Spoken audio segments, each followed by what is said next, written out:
Good morning, guys. Pwede na, mami. Welcome sa farm. Pwede na.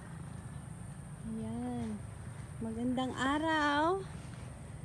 After ng nating bumisita sa Pwede na. ating mga kamag-anak, dinalo na after nating nadalaw sa sementeryo, dumalaw naman tayo dito sa RJ's Farm. Yan, chinek lang namin ngayon yung mga bunga ng mulberry. Yan. Ang gaganda ng bunga niya. This week o by next week, mag-o-open na naman po tayo for mulberry picking.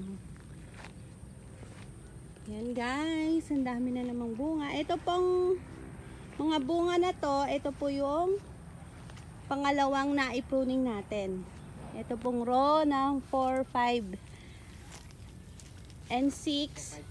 Ayan, ang dami niya pong bunga. Sa mga nagtatanong po, abang-abang lang, no? Mag-a-update po kami sa aming page na RJ's Farm at RJ's Family Vlog for opening po ulit ng ating mulberry picking. Ayan. Abang-abang lang po. Ayan. Mag-open na naman po tayo niyan. I-update po namin kayo sa Facebook. Ayan. Sa page po ng RJ's Farm. Marami na naman siyang bunga, guys.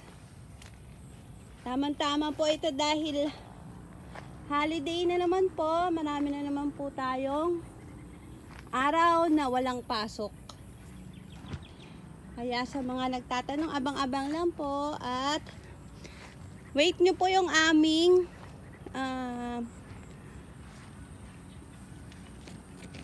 post po sa RJ Farm na page para sa ating mulberry picking. This week or next week po. Baka po magpapik na tayo. Yan lamang ang update natin sa ating mulberry farm. Ating mulberry picking.